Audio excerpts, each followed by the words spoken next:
Ambition खत्म छात्रों का आप लोग देख रहे हैं कॉम्पिटिटिव एग्जाम के प्रीवियस ईयर में पूछे गए मैथ का प्रश्न। और मैं आप लोग को बता रहा था आरआरबी एनटीपीसी 16/4/2016 शिफ्ट फर्स्ट के प्रश्न, इसके आधे प्रश्न को इसके पहले वाले भाग में बता चुका था और आज मैं शेष प्रश्नों को बताने जा रहा हूँ। तो शुरू करने के पहले आप लोग से अनुरोध है कि यदि ये वीडियो आप लोग को अच्छा लगे तो लाइक जरूर से जरूर करें एवं अपने दोस्तों पे भी शेयर भी जरूर करें। एवं जो लोग अभी तक मेरा चैनल सब्सक्राइब नहीं किए हैं कृपया करके सब्सक्राइब कर लें ताकि भविष्य में जो भी मैं वीडियो बनाऊं आप तक सही समय पर पहुंच सके। तो चलिए शुरू करते हैं। पहला जो क्वेश्चन है निर्देश पर दिया हुआ है, निर्देश दिया हुआ है, इस पर 3 क्वेश्चन दिया हुआ है। तो अगर आप निर्देश को सही से बना लेते हैं तो 3 क्वेश्चन आसान से बन सकता है। तो इस निर्देश को मैंने शॉर्ट के रूप में लिख दिया है, शॉर्ट फॉर्म में लिख दिया है। तरह की 4000 विद्यार्थी है, उसमें से 3000 अंग्रेजी जानता है, 2000 फ्रेंच जानता है और 500 हिंदी जानता है। यहाँ पर आगे क्वेश्चन कर रहा है कि फ्रेंच और अंग्रेजी 1500 जानता है, फ्रेंच और हिंदी 300 जानता है और इंग्लिश और हिंदी 200 जानता है। आगे क्वेश्चन कह रहा है कि फ्रेंच, इंग्लिश और हिंदी 50 विद्यार्थी जानता है। ठीक है, अब इसको एक डायग्राम के माध्यम से आप लोगों को समझाएंगे और ये तीनों क्वेश्चन को हल करेंगे। डायग्राम कैसा रहेगा? तो डायग्राम इस प्रकार रहेगा, एक विषय हो गया, ये दूसरा विषय हो गया, यहाँ पर एक तीसरा विषय हो गया। इसको हम अंग्रेजी मान लेते हैं, इसको फ्रेंच मान लेते हैं, इसको मान लेते हैं हिंदी। ठीक है, अब यहाँ पर देखिए जैसे क्वेश्चन कह रहा है उसे इसमें भरते चलिए और उसके बाद हम क्वेश्चन को हल करेंगे। तो निर्देश कह रहा है, इस लास्ट से शुरू करते हैं, तीनों भाषाएं 50 कर देते हैं। यहाँ पर था अंग्रेजी और फ्रेंच, फ्रेंच और अंग्रेजी 1500, इसमें 50 हो गया तो ये कितना बच गया? 1500 घटाओ 50 यानी कितना? 1450। कितना बच गया? 1450। आगे कह रहा है कि अंग्रेजी और हिंदी 200। ठीक है, इसमें 50 हो गया, अंग्रेजी और हिंदी 200 है जिसमें 50 हो गया तो कितना बच गया? 150। कितना बच गया? 150, इसमें 150।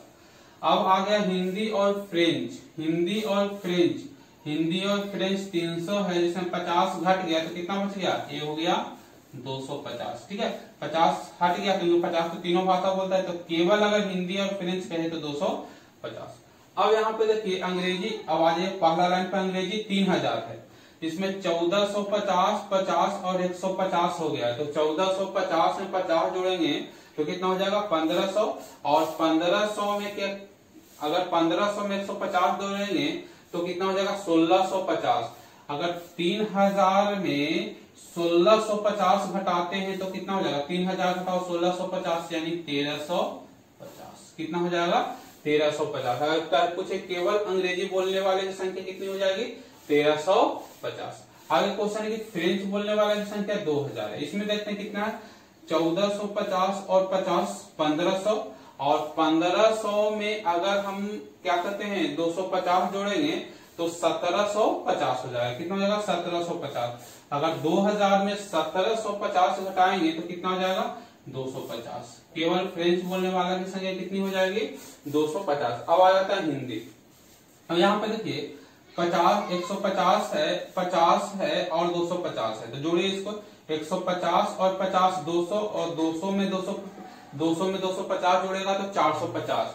टोटल है 500 जिसमें 450 हो गया। हिंदी के अलावा दूसरा भाषा ही बोलता है तो केवल हिंदी कितना बोलता है? तो केवल हिंदी कितना बोलता है? 50, यानी 500 घटाओ 450 यानी 50। ये हो गया आपका इसका डायग्राम। अब इससे 3 क्वेश्चन को हल करना है। ठीक है, अब यहाँ पर क्वेश्चन है कितने को तीनों में से कोई भी भाषा नहीं आती है, ना इंग्लिश आती है, ना फ्रेंच आती है और ना क्या हिंदी आती है। तो क्या करेंगे, इसमें जो भी अंक संख्या दिया हुआ सारे को हम जोड़ते हैं। ठीक है, सारे को जोड़ते हैं तो और जोड़कर जो आएगा वो भाषा बोलने वाले की संख्या आएगी और 4000 में 100 संख्या घटा देंगे, वो उस भाषा को नहीं जानने वाला की संख्या आएगी। तो जोड़िए, यहाँ पर शुरू कीजिए। यहाँ पर देखिए 1350 है और 1450 है, बड़ा वाला को जोड़िए 1350 और 1450 कितना हो जाएगा? तो 0 0 4 3 7 1 8 और 1 कितना हो जाएगा? ठीक है 2800। अब ये छोटा वाला को जोड़िए तो कितना 2800 2800 500 और 500 और कितना 100 500 600 600 और 600 और 150 600 और 150 750 इसमें जोड़ दीजिए 750। अब कितना आ गया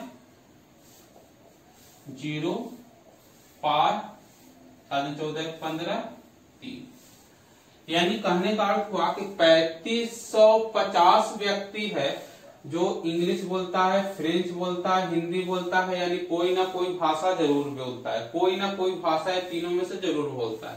तो नहीं बोलने वाला की संख्या टोटल तो स्टूडेंट 4000 है, तो 4000 में हम 3550 को माइनस करते हैं।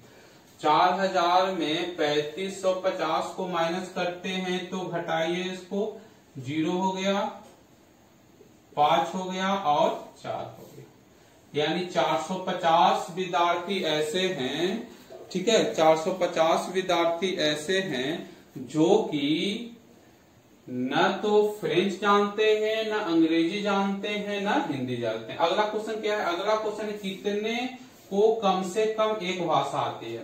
तो यहाँ पे देखिए कितने को कम से कम एक भाषा आती है, तो यहाँ इंग्लिश कम से कम एक पूरे भाषाओं को पूरे स्टूडेंट को जोड़ेंगे, कम से कम कर रहा है। तो यानी कहने का तो एक भाषा भी जानने वाला, कम से कम एक भाषा भी जानने वाला उसमें आ जाएगा, 2 भाषा भी जानने वाला आ जाएगा और 3 भाषा भी जानने वाला है। तो कम से कम कितना है 3550, यानी कम से कम एक भाषा जानने वाले की संख्या कितनी है 3550। कम से कम एक भाषा जानने वाले की संख्या कितनी हो गई 3550। अगला क्वेश्चन है कि कितने विद्यार्थी 2 भाषाएं जानती है, 2 भाषाएं जानती है, ठीक है कितने विद्यार्थी केवल 2 भाषाएं जानते हैं, 2 भाषाएं नहीं कर केवल 2 भाषाएं, जैसे कि अंग्रेजी और फ्रेंच केवल जानने वाला की संख्या 1450 कर दीजिए। आगे कह रहा है कि केवल फ्रेंच और हिंदी जानने वाला की संख्या 250 और यहाँ का केवल हिंदी और केवल अंग्रेजी जानने वाला की संख्या 150। इसको जोड़ दीजिए, ठीक है तो जोड़ के कितना आएगा? तो यहाँ पे देखिए यहाँ पर कितना हो जाएगा 50 250 और 150 400 और 400 इसमें 400 जोड़ दीजिएगा तो 1850, यानी केवल 2 भाषाएं बोलने वाले की संख्या कितनी हो जाएगी तो 1850। ठीक है ये हो गया आपका 3 क्वेश्चन, इससे हल हो गया। अगर ये डायग्राम आप लोग बना सकते हैं तो आसान से 3 क्वेश्चन को हल कर सकते हैं और ये बनाना ही पड़ेगा, ठीक है ऐसा क्वेश्चन को छोड़ना नहीं चाहिए। ठीक है अगला क्वेश्चन देखते हैं।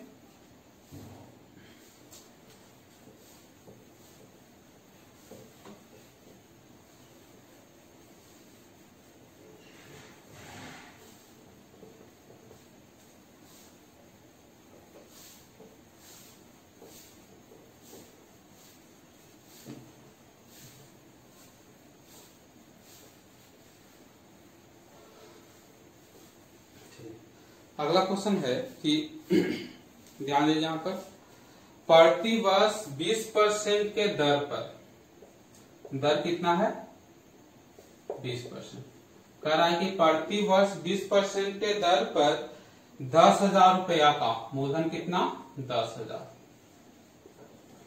प्रति वर्ष 20% के दर से 10,000 रुपया का 2 वर्षों का मिश्रधन क्या होगा? समय 2 वर्ष, 2 वर्षों का मिश्रधन क्या होगा यदि ब्याज का दर 6 माही हो? ब्याज का दर क्या हो जाएगा? मिश्रधन क्या होगा? क्वेश्चन कर रहा है कि 20% चक्रवृद्धि ब्याज के दर से 10,000 रुपया का 2 वर्षों का मिश्रधन क्या होगा यदि ब्याज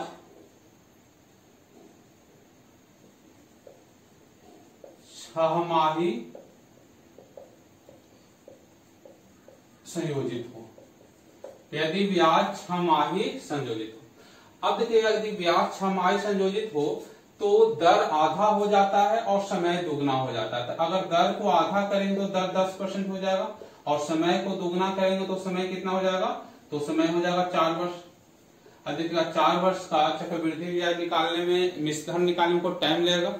यहाँ पे देखिए एक बता रहे हैं, जो पहला वर्ष का ब्याज होता है वो मूलधन का 8% होगा। पहला वर्ष का जो ब्याज होगा वो मूलधन का 8% होगा।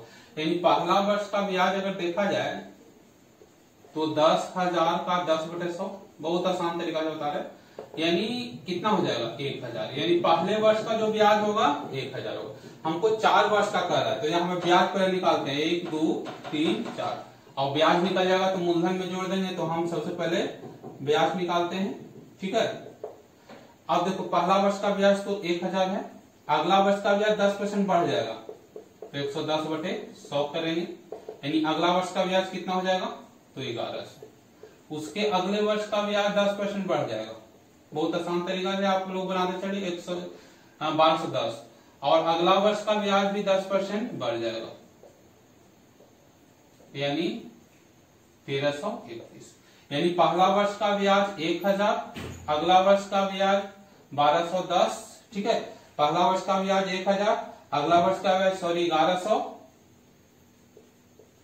तीसरा वर्ष का ब्याज 1210 और चौथा वर्ष का ब्याज 1331, ठीक है। इसको जोड़िए, कितना हो जाएगा 41 और 3 है, 2 5, 1 6 और 1 2 3 4, यानी 4 वर्षों का ब्याज कितना हो जाएगा 4,641 रुपया, और मूलधन है 10,000 रुपया। तो हमको मिश्रधन ज्ञात करना है, तो मिश्रधन बराबर होता है मूलधन प्लस ब्याज, यानी 14,641 रुपया।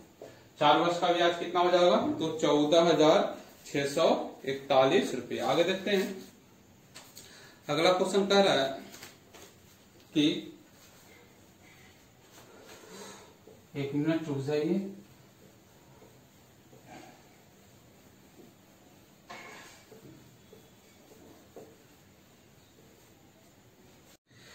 अगला क्वेश्चन कह रहा है कि राम नरेश ने एक बैग खरीदता है जिसका MRP जो है 400 रुपया है।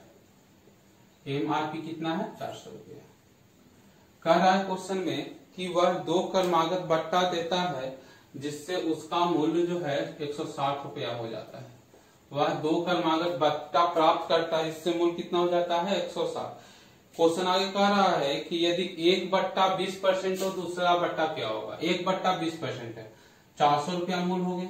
1/20% यानी 20% डिस्काउंट दिया तो 80% पर खरीद रहा है वो, और अगला बट्टा x% हो गया, x% है तो 100 माइनस x ले लेते हैं, ठीक है, इतना परसेंट, तो जाकर उसका मूल्य कितना रुपया हो जाएगा 160।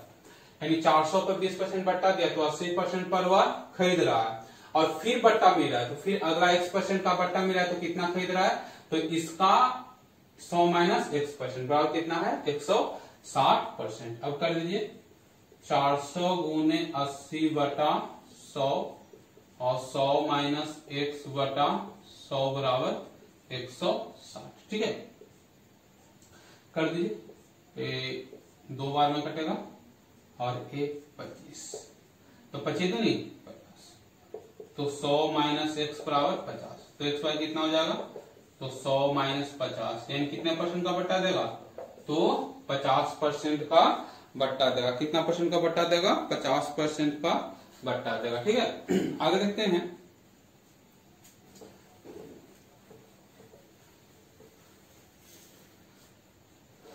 अगला क्वेश्चन कह रहा है कि यहाँ पर देखिए ध्यान दीजिए, कह रहा है कि 2x² प्लस 5x माइनस 12 एवं x² प्लस x माइनस 12 का HCF x प्लस a हो तो a का मान क्या होगा, ठीक है।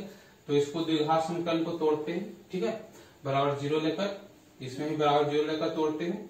तो तोड़िए तो क्या हो जाएगा 2x² plus 8x minus 3x minus 12 बराबर 0 होगा।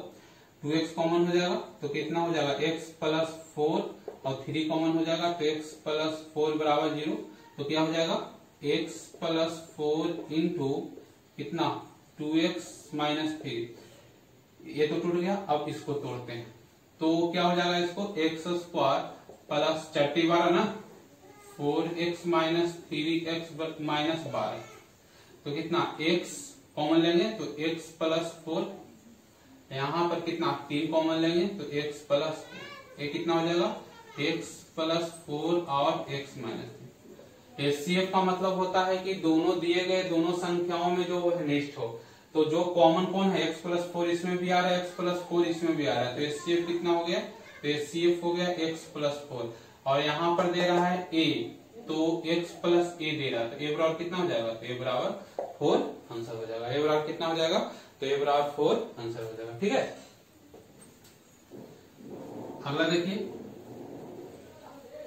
अगला क्वेश्चन कह रहा है कि नीरज ने अपने आय को 60% कमा लिया और उसके बाद 60% बढ़ा लिया, तो उसे कितने % का हानि हुआ। नीरज ने अपनी, तो देखिए इसको परसेंट कमी या वृद्धि, प्रतिशत वृद्धि, एक फॉर्मूला होता है या ट्रिक होता है, a plus B plus AB बटे 100, यहाँ पर प्लस माइनस क्वेश्चन के अनुसार होगा। ठीक है, प्रतिशत वृद्धि रहने दीजिए, तो प्रतिशत वृद्धि कमी भी हो सकता है, तो a plus B plus AB बटा 100, यहाँ पर कह रहा है कि 20, यहाँ पर कह रहा है कि 60% कमा लिया, यानी a बराबर माइनस 60% हो गया, और कह रहा है कि फिर 60% बढ़ा लिया, तो b बराबर कितना प्लस 60%। अब यहाँ पर रखिए, तो a बराबर माइनस 60 है, तो माइनस 60 प्लस b बराबर प्लस 60 है, तो प्लस 60 प्लस a बराबर माइनस 60 है, तो माइनस 60 गुने 60 बटा 100। कोई दिक्कत कर दीजिए, ये 60 तो 0 आ गया, और यहाँ पर 6 6 36 माइनस 36, अगर माइनस में हो तो कमी होगा और प्लस में हो तो वृद्धि होगा, यानी कितने % का हानि होगा, तो 36% का हानि होगा। आगे क्वेश्चन देखते हैं।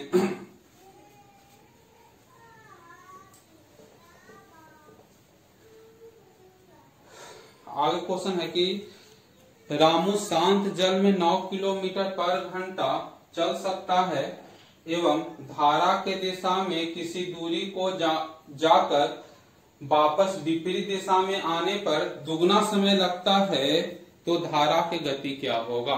ठीक है, अब देखिएगा, अगर कोई व्यक्ति यानी शांत जल में किसी व्यक्ति का चाल, शांत जल में चाल दिया हुआ है x किलोमीटर पर घंटा और धारा का चाल दिया हुआ है y किलोमीटर पर घंटा, यदि कोई व्यक्ति धारा के दिशा में जाएगा तो धारा तो व्यक्ति को धक्का देगा, उस स्थिति में धारा में नाव की चाल कितना हो जाएगा, धारा में व्यक्ति ने लिखे यहाँ पर व्यक्ति का चाल कितना हो जाएगा x प्लस वाई, और धारा के विपरीत व्यक्ति का चाल कितना हो जाएगा x माइनस वाई। यहाँ पर शांत जल में व्यक्ति का चाल दिया हुआ है 9। ठीक है, शांत जल में रामू का चाल कितना दिया 9 किलोमीटर, तो इसको क्या लिख सकते हो 9 प्लस वाई, ऐसो क्या लिख सकते हो 9 माइनस वाई, क्या लिख सकते हो 9 प्लस वाई किलोमीटर पर घंटा और 9 माइनस वाई किलोमीटर पर घंटा। एक व्यक्ति जो है वो कोई दूरी को जाता है, मान लीजिए दूरी है 1 किलोमीटर, यहाँ पर दूरी निश्चित दूरी है, जा रहा है धारा के दिशा में, तो चाल क्या हो जाएगा 9 प्लस वाई, और उसके बाद लौटेगा तो धारा के विपरीत दिशा में, तो चाल कितना हो जाएगा 9 माइनस वाई। अब देखिएगा दूरी समय बराबर होता है दूरी बटे चाल, यानी जब जा रहा है तो कितना टाइम लगेगा 1/9 प्लस वाई। ठीक है, और जब लौट रहा है तो कितना टाइम लगेगा 1/9 माइनस वाई। अब यहाँ पर समझिए, इसमें सबसे ज्यादा यही गलती करता है कि दुगना है तिगुना है तो गुना करने किया जाए। तो अब समझिए कि यहाँ पर जो शांत जल में नाव के चाल में धारा के चाल घट रहा है तो समय ज्यादा लगेगा, यानी यहाँ पर चाल कम है तो समय ज्यादा लगेगा, यहाँ पर चाल अधिक है तो समय कम लगेगा, तो यहाँ का समय यहाँ के समय से कम है। तो अगर हम क्या इसमें गुना करते हैं तो दोनों बराबर नहीं होगा, तो कम समय में बराबर करने के लिए गुना किए, यानी दोगुना समय लग रहा है, तो इधर यानी धारा के दिशा में नाव के दूरी तय करने में लगा समय में गुना करेंगे, तब दोनों समय आपस में बराबर हो जाएगा। तो अब कर दीजिए इसको हल, 9 प्लस वाई बराबर 18 माइनस 2y, इधर 3y बराबर 18 माइनस 9, यानी कितना 9, 3 की 9, यानी y बराबर क्या हो जाएगा 3 किलोमीटर पर घंटा। यानी धारा का चाल कितना हो जाएगा, तो धारा का चाल हो जाएगा 3 किलोमीटर पर घंटा। आगे देखते हैं।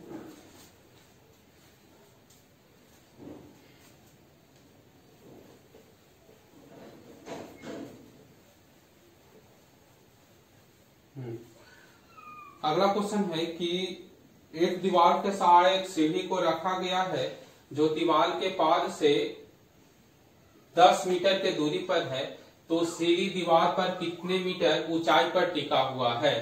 यानी क्वेश्चन कह रहा है कि एक दीवार है और इस दीवार के पाद से 10 मीटर के दूरी पर एक सीढ़ी रखा गया है और वह दीवार पर किसी बिंदु पर टिकता है, तो ये बीच की दूरी यानी नीचे से ऊपर तक जहां टिक रहा है उसके बीच की दूरी क्या होगा।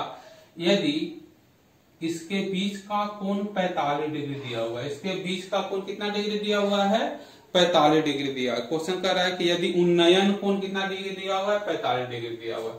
अब देखिए एक कोण 45 है तो एक कोण 45 होगा तब ना, ये तो 90, ठीक है 45 45। अब दोनों बराबर है तो ये भी दूरी बराबर होगा, यानी ये कितना हो जाएगा 10 मीटर। यानी अगर कोण 45 45 हो तो ये दोनों आपस में बराबर होगा। अब कहे कि सीढ़ी की लंबाई क्या हो जाएगा, यानी ये बराबर हो जाएगा, तो सीढ़ी की लंबाई कितना होगा 10√2 मीटर। सीढ़ी की लंबाई कितना होगा 10√2 मीटर, यानी 14.1 मीटर। तो आगे देखते हैं। अगला क्वेश्चन कर रहा है, अगला क्वेश्चन अच्छा है, देखिए यहाँ पे ध्यान दीजिए। अगला क्वेश्चन कर रहा है कि 10x² minus 6xy plus y² minus 4x plus 4 बराबर 0 है, तो हमको मान निकालना है x प्लस 2y बराबर। देखिए क्वेश्चन बहुत अच्छा है। अब इसको इस रूप में तोड़ने हैं कि x और y का मान है, तो करिए। तो लिख सकते हो ना x² माइनस 9x² लिख सकते हैं ना, और माइनस 6xy और plus y² minus 4x plus 4। अब यहाँ पर एक क्यों किए, ये देख लीजिए। यहाँ पर देखिए इसको तो xy है, तो यहाँ पर 2 गुने 3x और गुने y लिख सकते हैं ना, तो 3x, तो 3 का होल स्क्वायर 9 आना चाहिए था। तब इसको एक साथ लेते हैं और बाकी बच गया उसको एक साथ लेते हैं, ठीक है। तो क्या हो जाएगा यहाँ पर 9x² यानी 3x² माइनस 2 गुने 3x गुने y और प्लस y², ये हो जाएगा, और x² माइनस 4x प्लस 4 बराबर हो जाएगा 0।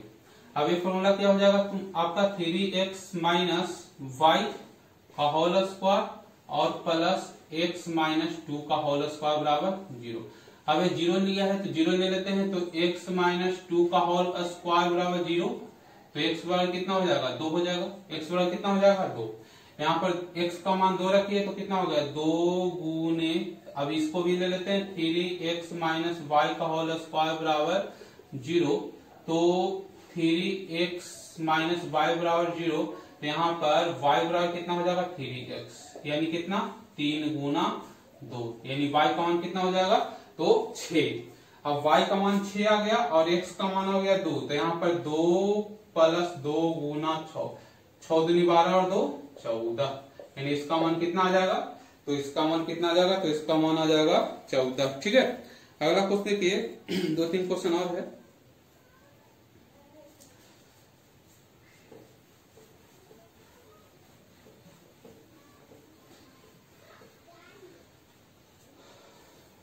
अगला क्वेश्चन है कि यदि मूलधन का यानी मूलधन का 22% के दर से, मूलधन का 22% के दर से 22% के दर से y वर्ष में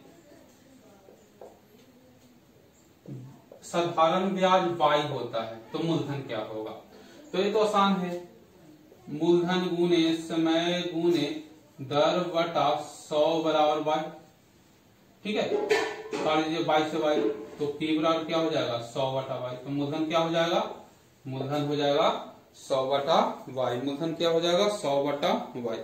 अगला क्वेश्चन है कि 2 क्वेश्चन और है।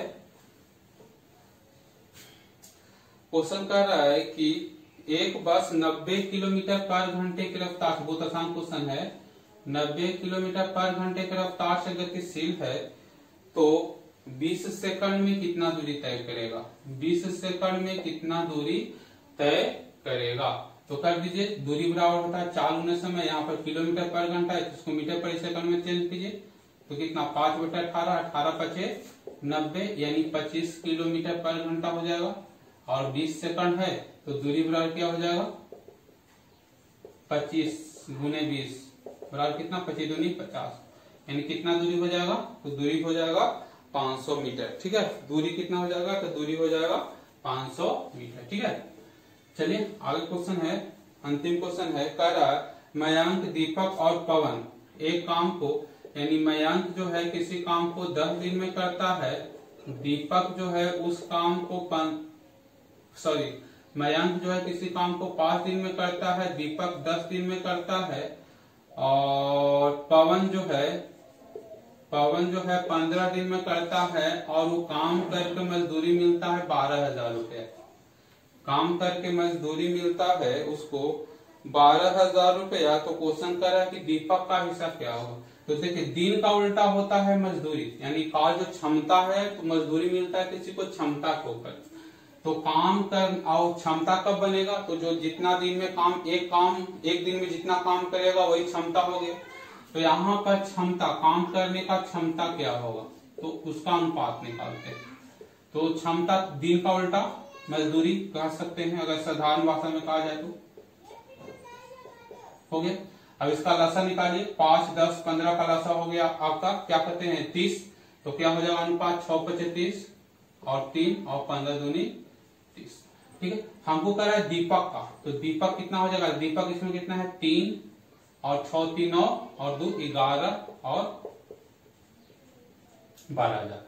अगर इसको हम क्या कहते हैं गुना करते हैं तो कितना आ जाएगा, बढ़ती है 36,000/11। इसको तोड़ते हैं तो कितना हो जाएगा, यहाँ पर 3 बार में लगा, फिर 2 बार में लगा, फिर 7 बार में लगा, और फिर 2 बार में लगा, उसके बाद 7, यानी दीपक का कितना रुपया मजदूरी हो जाएगा, तो 3272 रुपया। तो ये आज मैंने RRBNT फिर से 16/4/2016 सिर्फ फर्स्ट के पूरे प्रश्नों को आप लोग को बता दिए हैं। यदि ये वीडियो आप लोग को अच्छा लगता है तो लाइक और शेयर जरूर से जरूर करें।